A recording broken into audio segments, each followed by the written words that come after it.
Vamos falar então com o Ciro Gomes, tá? Que é um dos caras mais independentes que eu conheço da política e que não guarda a língua na boca. É importante conversar com o Ciro, porque o Ciro fala o que pensa. Como eu disse agora há pouco, eu também falo o que penso. Sempre falei, né? E vou falar. Eu fui classificado outro dia como amigo do Bolsonaro. Que é amigo do Bolsonaro? Eu sou amigo da notícia. Sexta-feira, quando o João Dória chamou o Bolsonaro de fascínora, eu botei o Bolsonaro para falar. Convidei o João Dória, não quis falar. Imediatamente após a entrevista que eu fiz com o Bolsonaro, eu botei o Rodrigo Maia, que é opositor total do Bolsonaro hoje, inclusive pela disputa da Câmara. E acho que há coisas mais profundas do que só a disputa da Câmara agora em campanha por causa da vacina. Eu vou perguntar para o Ciro, que é um cara experiente, tá? Então eu não sou amigo de ninguém. O Bolsonaro um dia chamou a imprensa de bundão. Eu falei, bundão é o senhor. Aliás, acho que fui o único a responder do mesmo jeito que ele falou. Então como é que eu sou amigo dele? Não sou amigo dele, mas ele é presidente da República. E quando há interesse do presidente ser ouvido, eu ouço. Como estou ouvindo o Ciro, ouço o Maia, ouvi o Boulos, ouvi o Covas, ouvi os ministros todos do Supremo. Eu ouço quem interessa ser ouvido pelo jornalismo. De repente eu vou lá, ligo, o cara quer falar, fala. Está dentro da notícia. Pô, tem interesse ou não tem interesse jornalístico? O governador de estado chamar o presidente de fascínora, bandido, você não tem interesse em ouvir o governador e o presidente que foi chamado de fascínora? É claro que tem interesse. Fui lá e ouvi um deles que quis falar o Bolsonaro e outro que falou na reunião que estava representando o governador do estado, que o governador não quis falar.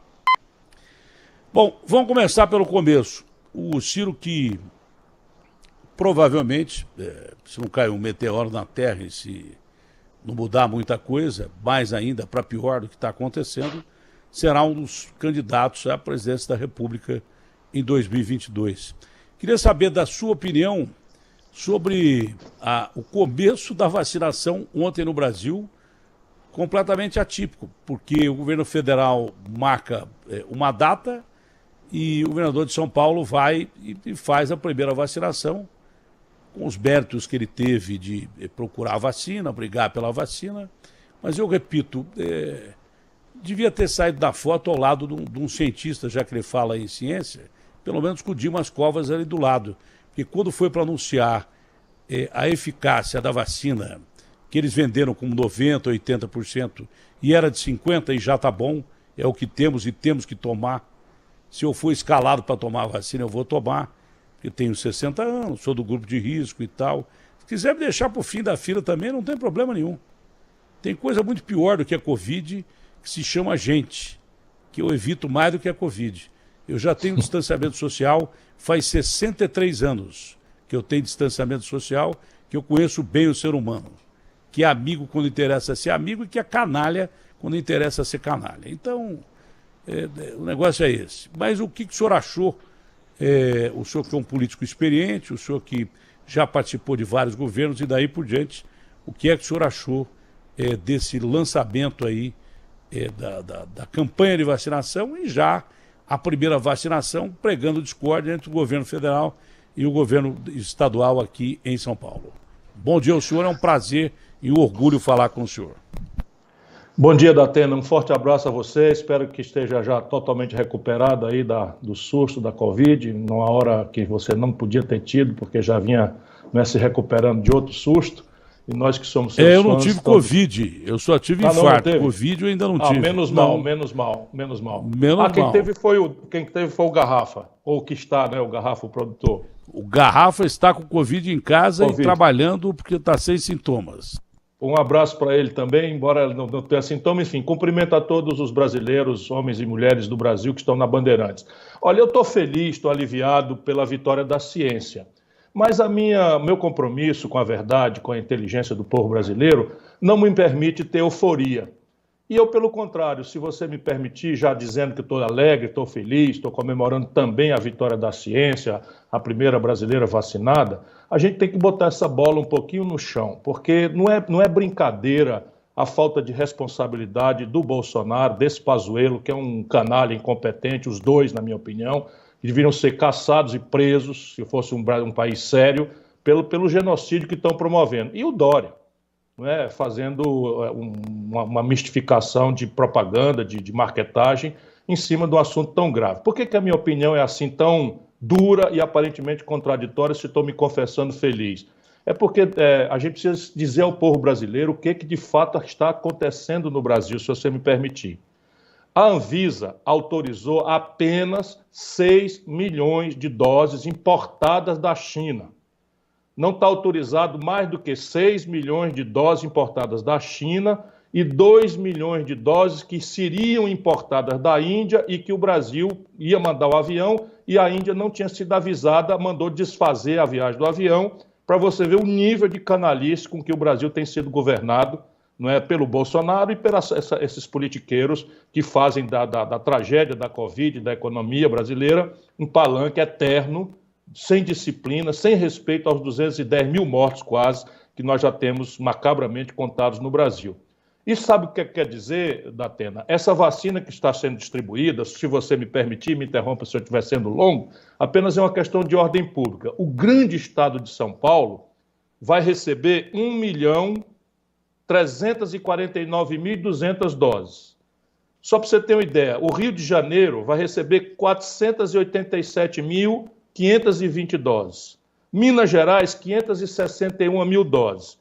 O Amazonas, onde estão matando criança em UTI neonatal por falta de oxigênio, avisados 10 dias antes que isso acontecer, esses canalhas não tomaram nenhuma providência, vai receber 69.880 doses.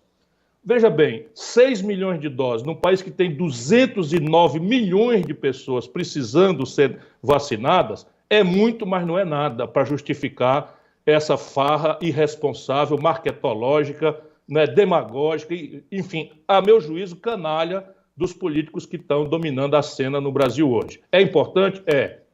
Vai começar com um critério, os profissionais de saúde.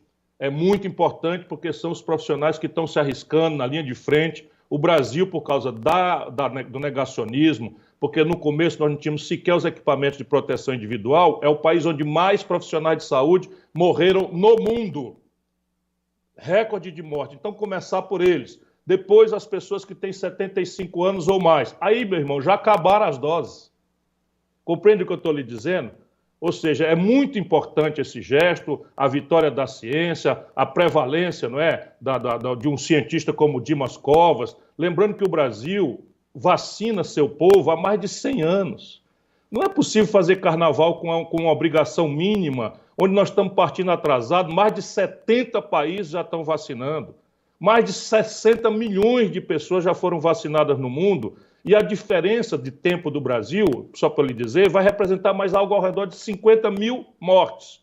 Então, viva a ciência, viva a prevalência, não é, da vitória da inteligência contra o negacionismo e a responsabilidade. Mas peraí, né? Muita demagogia demais. E agora essa notícia que é muito típica da falsidade desse Dória. A enfermeira escolhida é terceirizada e, se dependesse dele, o Butantan já tinha sido privatizado.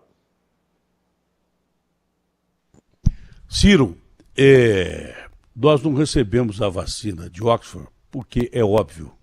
Se a plataforma que está fabricando a vacina e nos entregaria a vacina é a Índia seria o país de mais população do mundo, se não fosse dividida com o Paquistão, depois do domínio do Império Britânico. Depois da independência, em que Nehru, Gandhi participaram de uma forma corajosa, esses sim tinham peito. A política de não violência do Gandhi foi uma política tão importante que, mesmo com a não violência, ela simplesmente dobrou o maior império do planeta naquela época. Não é? E aí, em 47, dividiu-se Índia e Paquistão. Tá? E os dois vivem lá brigando um com o outro, e os dois têm bomba atômica. É uma situação de instabilidade geral. Mas teria mais população do que a China. Então, o pretexto de não entregar essas vacinas ao Brasil, que para eles também 2 milhões de doses, eu não sei até que ponto faria a diferença, porque eles têm capacidade de produção e daí por diante, tecnologicamente. 90% dos remédios produzidos do mundo vêm ou da China ou da Índia. Insumos ou remédios, ou da China ou da Índia. É que ninguém conhece a Índia. O cara acha que a Índia é tudo tribo e tal. O que é isso? É um dos complexos mais avançados em tecnologia virtual, por exemplo, se você não sabe, né? Desenvolvimento de computador, inteligência artificial. É um baita país, só que tem 1 bilhão e 300 milhões de habitantes. E por isso, não vamos entregar a vacina que o avião do Ministério da Saúde vinha pegar. Claro que não ia ter a vacina para entregar, porque eles têm 1 bilhão e 300 milhões de habitantes. Só que nós estamos lidando com outro problema. O Butantan, que é o maior produtor de vacinas do Hemisfério Sul, não é? Maior produtor, depois vem a Fiocruz e a Ali, tem capacidade de produzir 1 milhão de vacinas por dia. 1 milhão de vacinas por dia. É muita coisa. Só que para produzir vacina precisa do quê? Precisa dos insumos. Eles passam até a tecnologia. E os insumos vêm de um país que tem 1 bilhão e 600 milhões de habitantes. Tem mais do que a Índia. E aí o chinês pode falar o seguinte, olha, eu tenho 1 bilhão e 600 milhões de chineses para vacinar aqui. E nós estamos fazendo a vacina aqui, temos 4 vacinas. E eu não sei se vai dar tempo de entregar os insumos. Do mesmo jeito que aconteceu com a Índia, corre o risco da gente ficar sem a Coronavac em escala para um Brasil de 210 milhões de habitantes. E aí eu quero ver como é que vai ser o fim da história, porque com esse negacionismo todo do governo brasileiro, nós ficamos para trás na corrida com a vacina. Nós ficamos no último plano para a corrida da vacina. A gente não tem chance de conseguir vacina em lugar nenhum. Primeiro que não tem dinheiro. E segundo, os acordos que a gente tem são países com populações, as maiores populações do mundo, e que tem que ver o seu quintal primeiro. É até uma coisa lógica. Não é desumanidade, é uma coisa lógica. Você vai ver o seu cidadão primeiro. E aí como é que ficaria? Bom, quando eu chamo o Bolsonaro de canalha, incompetente, é basicamente porque eu tenho acompanhado de perto tudo o que tem acontecido. Vou fazer uma rápida linha do tempo. Em julho, portanto, 6 meses atrás, a Organização Mundial de Saúde ofereceu ao Brasil a oportunidade de integrar um consórcio em que a hierarquia da entrega das vacinas seria feita por proporção das populações globais, o que faria com que o Brasil ficasse no 5º lugar da fila. Bolsonaro recusou-se a fazer e todo mundo viu o Bolsonaro falando mal da vacina, falando mal de chinês, falando mal de comunista, falando mal não sei de quê, como se isso fosse assunto para se tratar numa hora em que tantas pessoas, aos milhares, estão morrendo no Brasil. Em outubro, tudo isso o cidadão que está nos acompanhando na Bandeirante pode pesquisar na internet. Em outubro, a Pfizer, que é uma companhia privada, a Pfizer ofereceu ao Brasil uma oportunidade de entrar na fila, porque ela estava planejando a escala de produção dela. Então ofereceu 70 milhões de doses ao Brasil, 70 milhões de doses. Praticamente 1/3 da população brasileira estaria só com a vacina da Pfizer, possivelmente vacinada. Até hoje, o governo Bolsonaro não respondeu à Pfizer. Olha o que eu estou dizendo. Em outubro, a Pfizer ofereceu oficialmente ao povo brasileiro, através de um ofício ao governo federal, se o Brasil queria ou não queria comprar, para ela planejar a compra dos insumos, como você corretamente está lembrando, que é uma disputa grave no mundo inteiro, porque o Brasil abriu mão de ter a sua própria ciência, a sua própria tecnologia, a sua própria produção do complexo industrial da saúde, coisa que eu tenho falado há tantos anos. E em dezembro agora, todo mundo... Não, ainda em novembro, o Bolsonaro desautorizou o ministro da Saúde, esse Palermo, que chama general da Ativa, inacreditável. Um general da Ativa virou um Palermo, assassino, esteve em Manaus 4 dias antes, tinha 12 dias de informação que o oxigênio ia acabar, não foi capaz de tomar uma providência que os artistas liderados aí pelo Whindersson Nunes e outros todos, em 3 dias fizeram chegar, claro que em escala muito pequena, que é o que está ao alcance deles, oxigênio para salvar não só as vítimas da Covid, mas crianças em UTI neonatal, prematuros, da Atena, morreram no Brasil, 60 crianças. Aí vai querer que eu seja um lorde para ficar falando palavras elegantes, como esses canalhas que infestam a vida pública brasileira, arrumem outro. Eu estou completamente indignado e acho que só cadeia e impeachment para resolver o problema desses canalhas que ainda governam o Brasil. Isso dito, nós temos aí toda uma história de por que o Brasil foi para o fim da fila e aí vai continuar. Porque você lembrou de novo, o Brasil só tem autorização pela Anvisa ontem, e essa festança toda, para aplicar 6 milhões de doses importadas da China e 2 milhões de doses que estão autorizadas para importar da Índia, que se recusou a entregar. A Fiocruz não tem os insumos para produzir ainda. O Butantan já tem insumos e tem capacidade de oferecer mais 7 milhões de vacinas aqui até abril. Então, veja, não se justifica essa falta de responsabilidade, essa festança, explorar a angústia, o medo, o sofrimento de uma nação que está vergada de joelhos, numa hora, inclusive, da Atena, que aumenta os casos de Covid e acabou o socorro emergencial. Passa na cabeça de alguém, 62 milhões de brasileiros não tem mais o auxílio emergencial a partir de agora. Ou seja, a fome de verdade vai bater na porta. Eu não sei onde é que esses canalhas estão com a cabeça ou com o coração. No caso específico aqui de São Paulo, a gente rompe o teto da Covid até proporcionalmente com o maior número de habitantes, né? Demograficamente é o estado mais ocupado no país, mas aqui também houve falhas graves em relação ao controle da pandemia.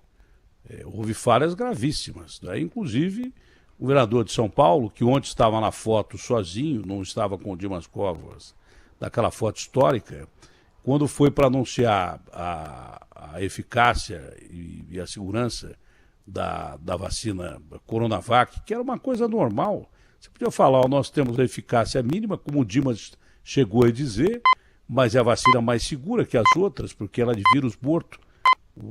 E tem muita gente que tem medo de tomar vacina, então vai mais pela segurança do que pela eficácia, mesmo porque a eficácia você vai só ter que vacinar mais gente para conseguir a imunidade de rebanho. A diferença não é tão grande assim.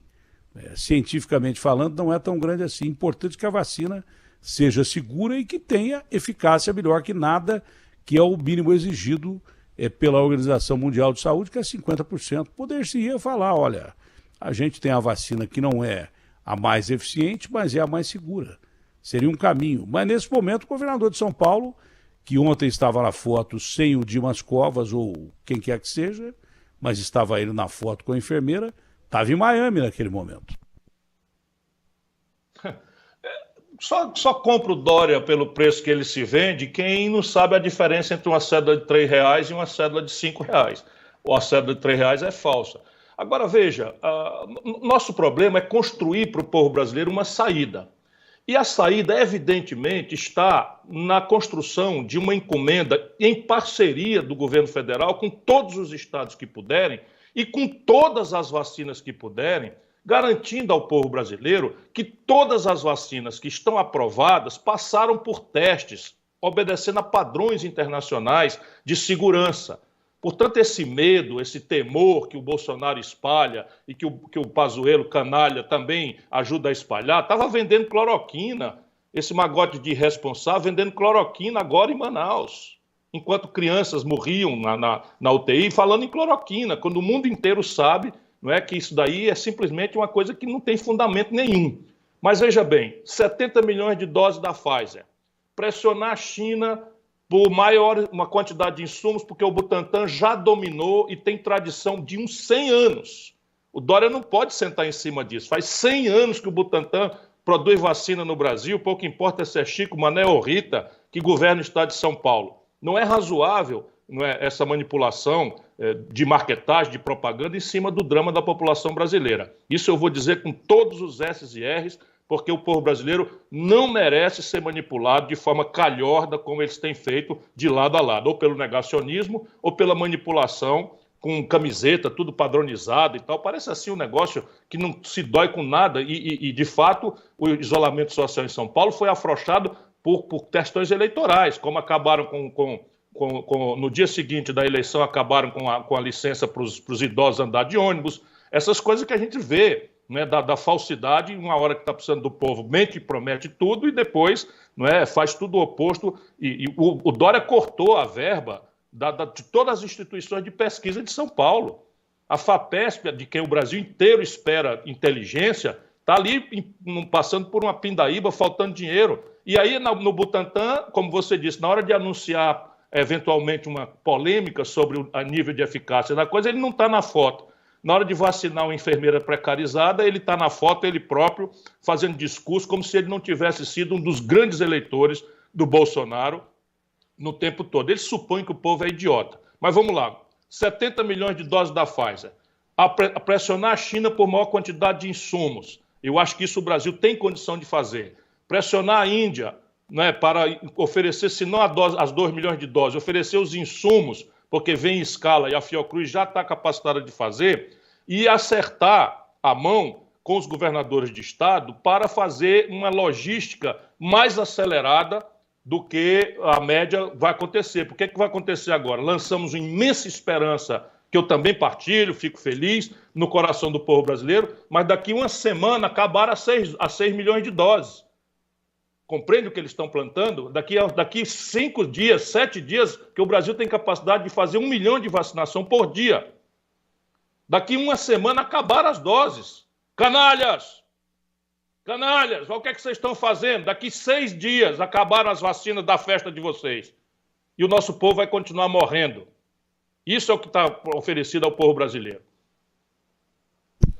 E é essa a próxima pergunta.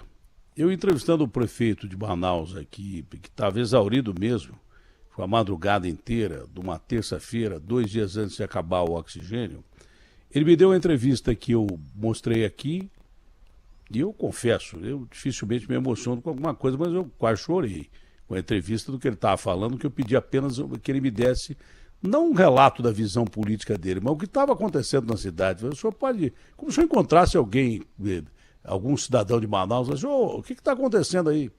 E só o relato que ele me falava, falou, Datena, aqui 2 dias, não tem oxigênio para respirar aqui, acabou. Bom, no sábado, ele falou assim, e atenção vocês que estão me vendo aí no Brasil inteiro, isso aí vai acontecer com vocês. Vocês são Manaus amanhã. No sábado, eu chamei o repórter, aliás, muito bom repórter, o Neto, lá em Manaus, e ele começou a passar dados estatísticos e tal, e eu vi aquele povão com aquele cilindro enorme nas costas.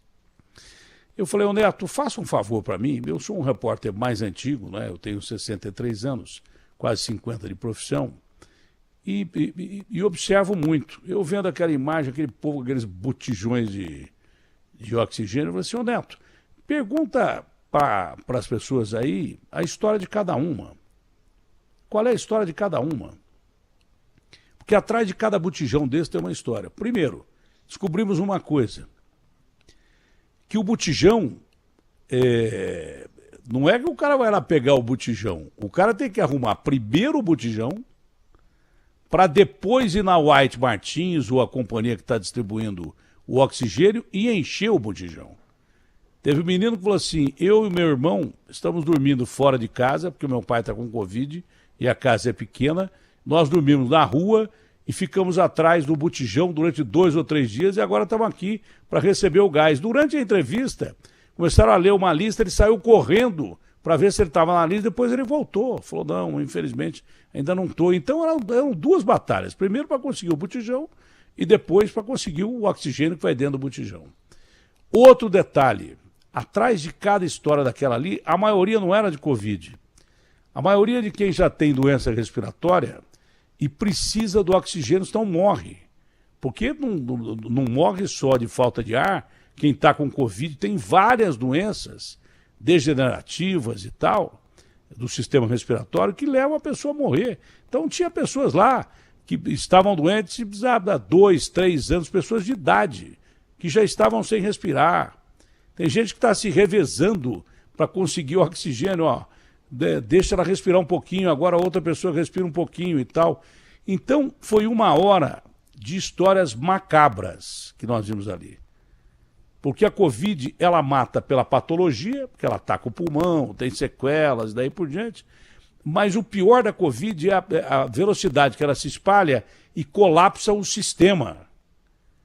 Significa que o hospital não tem mais lugar para ninguém, só para gente com Covid. Quem tem... Eu, por exemplo, tive infarto porque não fui no hospital, porque não queria pegar Covid e tinha que fazer os exames em 6 meses depois dos stents que eu implantei. Eu não fui no tempo necessário, porque eu falei, pô, eu não vou agora no hospital, porque tem muita gente lá, eu estava desinformado, né? Tinha muita gente, mas estava bem separado.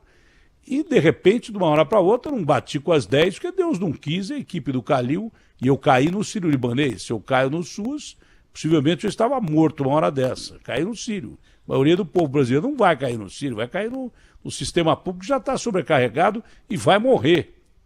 Eu fui salvo porque tinha médicos brilhantes, tinha condição de pagar o plano de saúde, então eu ia morrer. Porque dos 5 stents que eu tinha colocado, 4 estavam entupidos. Por quê? Porque eu não fui no hospital fazer os exames na hora certa. Se eu fosse, era só o cara desentupir os stents, eu não teria tido infarto. Então muita gente está morrendo porque o sistema está colapsado. É isso que está matando mais do que qualquer coisa. O vírus nem é tão letal quanto o ebola e outros vírus que tem por aí, mas ele se espalha com mais facilidade. E aí vem uma outra colocação que vai chegar na pergunta que está muito longa. Você disse que ia ser longo na exposição, mas às vezes tem necessidade de você alongar a pergunta também. Então, Manaus vive essa situação, muito porque foi descoberta uma variação do vírus lá. E essa variação do vírus, ela é mais, me perdoe a redundância, virulenta. Ela espalha com mais facilidade, como é a da Grã-Bretanha, como é a da África do Sul e como é a americana e como é outra já que foi sequenciada. Só que tem uma coisa mais grave ainda. A variação do Reino Unido, que é o que mais pesquisa sequência genética de vírus, ela foi descoberta porque sequencia mais, então descobriram lá. E descobriram a mesma variação nos Estados Unidos. Aí você pergunta assim, esse vírus, ele se espalha de um país ao outro. Se você me perguntar, como eu perguntei para o nosso correspondente, o Barão, que perguntou para cientistas, qual a relação que tem a mesma variação encontrada nos Estados Unidos com aquela encontrada no Reino Unido, é zero. É a mesma cepa, tem a mesma característica, a mesma virulência, mas não houve contato de nenhum cidadão americano ou inglês, um com o outro, e ela não veio da Inglaterra para os Estados Unidos. O vírus se desenvolveu em cepa diferente, da mesma forma, em países diferentes. Isso é Darwin, é só você pegar Darwin que explica isso. Grosso modo, o bicho muda do jeito que ele quer, no lugar que ele quer, e não adianta fechar a fronteira, aeroporto, porque não adianta. Ele muda no lugar que ele está. E a variação de Manaus, você acha que está só em Manaus? Claro que está no Brasil inteiro. Então a pergunta é a seguinte, à medida que vai faltar vacina, porque 6 milhões de doses para 210 milhões de habitantes, a conta não fecha. E temos a variação virulenta aqui no Brasil. O que é que você acha que vai acontecer com o Brasil daqui para frente? Olha, nós voltamos aos momentos iniciais, só que agora com a vantagem de que há mais ciência, há mais experiência, os profissionais de saúde se adaptaram melhor às práticas, desenvolveram muitas ilusões de tratamento precoce, só não foram abandonadas de uma vez por todas, porque nós temos na presidência da República um energúmeno, ou seja, um mitomaníaco, um mentiroso compulsivo, que fica desorientando a população, ideologizando um assunto que é de natureza estritamente técnica e científica. Como é um vírus de alta letalidade, né, quando ele se instala em grupos de risco, com comorbidades, embora você tenha razão, o Brasil tem algo ao redor de 16 milhões de pessoas infectadas e 210 mil mortes, fazendo números redondos. Portanto, a taxa de morte não é tão grave. O problema é que é uma roleta russa. Ninguém sabe, não é? A probabilidade de pessoas com comorbidades é maior, mas tem notícia de gente sem comorbidade nenhuma morrendo também. Diante disso, o que é que se impõe? Isolamento social, o uso de máscara, o uso do álcool em gel, o isolamento para quem pode. A gente sabe que não é possível fazer um isolamento social compulsório, mas o uso de máscara, a ponderação de evitar aglomerações irrelevantes, não é? Se você pode evitar, tem que evitar. Mas as nossas autoridades estão desfazendo o tempo todo essa lição preciosa, igualzinho os americanos. Lá voltou com uma violência maior do que no primeiro momento. Em Manaus, como precursora provável do que vai acontecer no Rio de Janeiro, mais cedo ou mais tarde, o Rio de Janeiro está chegando, a próxima Manaus é o Rio de Janeiro. Portanto, se a gente não tomar providências para ajudar a população, e aí para a população mais pobre tentar o isolamento social, ela vai colapsar economicamente. Portanto, não podia jamais ter parado com o auxílio emergencial agora. E o auxílio emergencial de R$ 600, não é? Você tem fontes alternativas de receita para fazer, por exemplo, cortando Podia 20%. ser o 300. Podia ser até o de 300. Podia ser os 300, claro.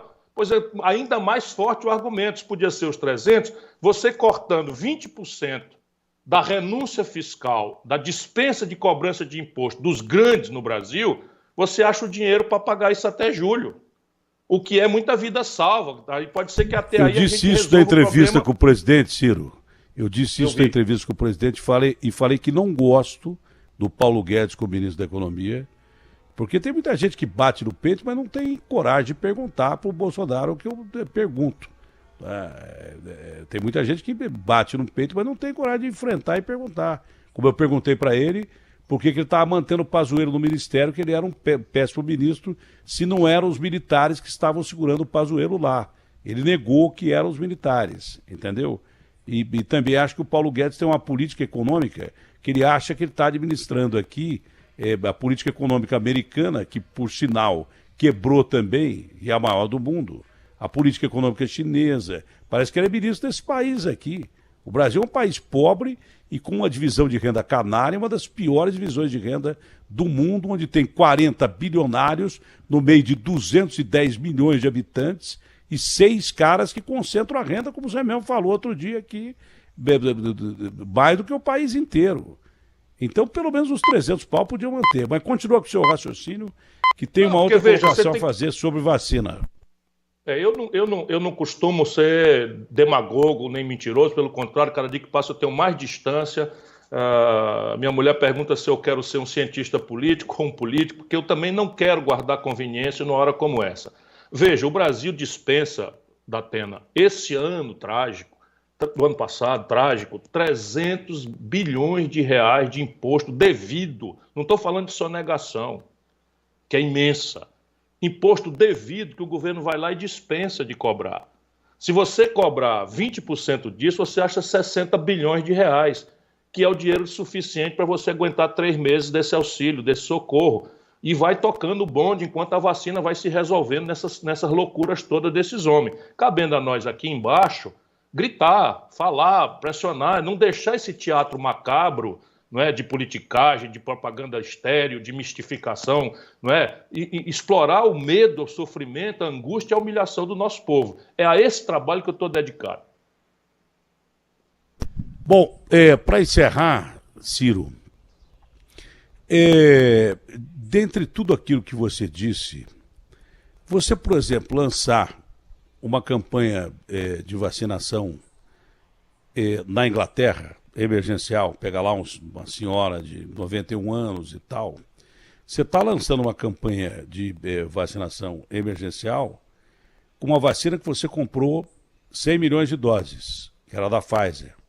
Se você lançar de Oxford, você está lançando uma vacina que você está produzindo, que é de Oxford, que fica na Inglaterra. A Pfizer, eles compraram 100 milhões de dólares e lançaram primeiro a Pfizer lá. Foi lançada a Pfizer na Inglaterra. Mas ele tem 100 milhões de doses compradas já. E, se não me engano, já tem mais. Tá? Então, lançou-se a campanha com 100 milhões de doses. Isso do Reino Unido, na Grã-Bretanha. A Índia lançar uma campanha de vacinação com produção da vacina de Oxford, mesmo que tenha 1 bilhão e 300 milhões de habitantes, ela tem tudo lá para lançar, tanto que ia mandar 2 milhões para cá.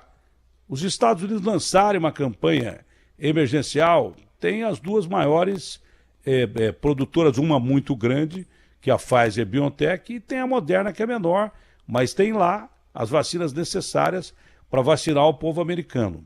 Isso é lançamento de uma campanha. Eu já não estou questionando o lançamento da vacinação no Brasil, aqui em São Paulo não, que tem 6 milhões. Eu estou questionando, é o país lançar a vacinação nacional só com 6 milhões de doses. Eu acho que lançar uma campanha quando você não tem oferta para pelo menos 50% do país garantida, isso é, na verdade, um ilusionismo que não tem tamanho. Eu não estou dizendo que o Dória iludiu o povo de São Paulo, tem só 6 milhões de doses e não é só para São Paulo. A mesma coisa vale para o governo federal. O que adianta você lançar uma campanha de uma vacina que você sabe que vai ter que fracionar 6 milhões de doses, vai acabar agora e a vacina de Oxford não está garantida para chegar aqui. Eu estou questionando o lançamento da vacinação emergencial se você não tem as doses necessárias para suprir a maior parte da população, nem de forma emergencial. Essa é a última questão que eu tenho para ti. Tiraram o som do Ciro. O Ciro foi censurado. Sumiu o som do Ciro. Não, é só apertar agora? O botão aí. Agora tô. É porque aqui a gente censura só na última pergunta. A gente deixa o cabra falar. Nunca fui censurado. Tem que falar aí. Nunca. Você é o único cara que me dá oportunidade. O Ciro fala a entrevista inteira. Depois nós censuramos só na última pergunta. Pode falar, Ciro. Deixa eu dizer, o que nós precisamos fazer é exatamente isso. Eu de ontem para hoje fiquei pensando bastante como eu vou responder com responsabilidade, com equilíbrio ao povo brasileiro. E o meu coração me manda dizer isso. Eu comemoro a vitória da ciência. Se uma pessoa é vacinada, essa fica protegida, essa não vai morrer. Portanto, é uma vida que se salvou. Isso dito, fazer carnaval político, propaganda em cima de uma falta absoluta de estratégia, de planejamento, corolário é uma palavra que não se usa mais, mas consumação de uma conduta canalha, negacionista, incompetente desses políticos salafrários que governam o Brasil, Bolsonaro à frente, Pazuello, general da ativa. O Exército Brasileiro precisa botar a mão na cabeça. O general Pazuello está desmoralizando o Exército de Caxias. Eu, chegando à presidência da República, vou tomar providências com relação aos critérios de promoção. Não é possível uma pessoa chegar a general e ser tão desastrado, incompetente, canalha como esse Pazuello tem sido diante de uma tragédia. Ele esteve em Manaus, Datena. Ele esteve em Manaus, recebeu ofício 15 dias antes, esteve em Manaus 3 dias antes do colapso. E ao invés de tratar do assunto, ele foi prescrever cloroquina, porque o Bolsonaro obrigou o Exército Brasileiro, o general Pujol é um homem honrado, comandante, pois cumpriu uma ordem arbitrária, ilegal, canalha, e comprou superfaturado 6 vezes o preço, toneladas de cloroquina. Esse Pazuello está deixando estragar milhões de testes que podiam ter prevenido e organizado o planejamento brasileiro, testes da Covid. Não é mais possível a gente aceitar, sabe, por educação política, que esse tipo de comportamento siga sendo tomado. Voltando à questão, eu tinha me esquecido de ponderar que existe outra fonte importante disponível para o Brasil e que a Anvisa não licenciou, que é a Sputnik V. Então, se o Brasil está com esse problema, nós temos que juntar a Pfizer, que é americana, Oxford, Coronavac, que é chinesa, todos os insumos da Índia para fazer a Oxford na Fiocruz, trazer da Rússia, trazer, enfim, de todos os lugares que seja possível, da Moderna, para que a gente possa não deixar cair a peteca. Você imagina, daqui 7 dias acabaram as doses autorizadas. O que vai sofrer o povo brasileiro? Eu estou achando que essa gente está produzindo um caldeirão de explosiva revolta popular, porque congela o salário mínimo, explode a caristia no supermercado, tira o socorro emergencial antes do tempo, o desemprego explodindo, as indústrias fechando, e você faz uma farra de notícia falsa de que começou a vacinação para daqui 6 dias não ter mais. Eu não sei o que essa gente está pensando, não. Por fim, Ciro, é difícil parar de conversar com você, porque você fala o que tem que falar mesmo e você não fala de uma forma inconsequente, porque você tem uma série de títulos aí que você não usa, né? Você tem eu posso ficar meia hora falando o que você tem de títulos que você não pendura na parede aí atrás para aparecer, que é professor, doutor nisso, que é aquilo outro. Você fala com competência, com conhecimento de causa, sem... os grandes não precisam dizer o que são e nem o que fizeram e nem o que sabem. Melhor era o grego que dizia que o que sei é que nada sei. Esse é o grande detalhe. E nessa filosofia, que um dia o cara falou assim, pô, você não me deixa falar? Eu falei, amigo, eu estou usando o método socrático. Eu estou fazendo perguntas a você, que você não me respondeu nenhuma pergunta, e eu estou vendo que você entende muito menos do assunto do que eu, e você deveria entender. Bom, mas enfim, essa é... Porque eu sou um cara observador. A minha inteligência é uma inteligência, se for de meu QI, deve ser um QI basal. Eu não sou um cara muito inteligente, mas eu sou um cara observador. Minutos antes de acabar aquela reunião de sexta-feira, aqui em São Paulo, do Maia, do Baleia e do Dória, eu liguei para o Mitre. Eu falei, ô Mitre, tem alguma coisa estranha acontecendo aqui nesse palácio. Eu não sei o que o Maia e o Baleia estão fazendo aqui, além da campanha para a disputa da Câmara. Essa pergunta é importante. Ele falou assim, mas por que você está desconfiado do quê? Eu falei, estou desconfiado que os caras vão querer passar o rastelo do Bolsonaro, porque eles sabem que ele não vai ter a vacina e vai ter a Coronavac, e os caras vão querer começar a falar de uma coisa chamada impeachment, que o Maia está segurando até agora, tem um monte lá. Enquanto foi conveniente a ele segurou, mas que daqui para frente vão começar a falar em impeachment. Ah, Datena, acho que você está exagerando e tal. Eu falei, olha, eu exagero de vez em quando, mas de vez em quando eu acerto. Mas não deu outra, porque o discurso agressivo do Dória já foi para levar a desmoralização total do Bolsonaro, e eu não sei o que eles falaram lá dentro, né? E nem perguntei, porque eu sou do MDB, porque eu ia ser candidato a vice do Bruno Covas, ia fazer uma espécie de coligação, eu seria o vice do Bruno Covas e sairia no primeiro dia, quando ele recebeu um aumento de 11 mil da Câmara e cortou a gratuidade dos ônibus para 60, 65 anos. Eu seria o vice-prefeito mais rápido da história, que eu ia sair imediatamente. Se ele fizesse isso, eu saio antes de entrar. Por que eu não posso sair a hora que eu estiver lá dentro? Mesmo porque se eu for eleito por alguma coisa, eu ver que tem alguma coisa errada, eu saio da mesma hora. Eu não vou ficar aqui porque tem um bando de ladrão aqui e pronto, acabou. Então seria isso. Como eu sou do MDB, eu podia ligar para o Baleia e perguntar o que está acontecendo aí. Mas o Baleia também é um bom político, está aí, bom menino, gente boa, mas é político. Ele falava comigo a cada 2 minutos e meio, quando a gente ia fazer campanha deveria fazer campanha com o Bruno Covas. Agora, não sei se pelo apelido, ele está em extinção, que eu nunca mais falei com ele. Sumiu, desapareceu. Desapareceu que nem o chapéu velho. Então, eu estou achando que atrás dessa campanha de vacinação, e você disse bem, não tem... Essa campanha de vacinação é legal, é simbólica e tal, mas ela é muito mais simbólica do que prática, porque não temos produto para entregar. Mas se atrás disso já não vai começar a correr, já violentamente, de novo a palavra impeachment do Bolsonaro, e se o Bolsonaro perder a Câmara, até que ponto ele está arriscado a perder o emprego também?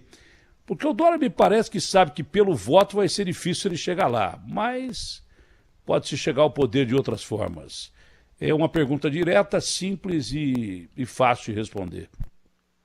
O impeachment da Atena é um processo jurídico e político. Não é? Sob o ponto de vista jurídico, o impeachment não é um remédio para governo ruim, para governo que a gente não gosta, para governo desastrado, porque isso aí o Bolsonaro mas a Dilma também foi, etc.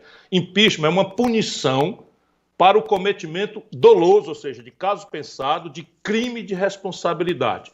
E crime de responsabilidade é definido na lei.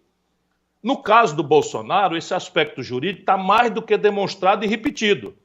Ele atenta contra o funcionamento das instituições, ele atenta contra a saúde pública, ele atenta contra o decoro, tudo isso são as hipóteses, ele atenta contra o interesse nacional, tudo isso não precisa eu explicar, aqui está nos pedidos de impeachment, mais de 60 que lá o Rodrigo Maia sentou em cima e não fez andar. Não é que o Rodrigo Maia pudesse fazer o impeachment, mas ele sentou em cima e não deu vazão.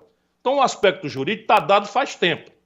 Quando o Bolsonaro sentiu o fogo não é? Por trás dele chegando, quando foi preso o Queiroz, ele tratou de fazer um grande acordão, né, com o Judiciário, com o Ministério Público Federal. Esse Procurador-Geral da República não vê essas mazelas do Bolsonaro, é uma coisa constrangedora dizer isso. O fiscal da lei não cumpre a tarefa porque está tudo errado, o Bolsonaro vai confraternizar, impor, enfim. O fato é que ele desarmou esse aspecto jurídico. O aspecto político é diferente, porque quem julga crime são os tribunais, os juízes. Mas o crime de responsabilidade, quem julga são os políticos do parlamento.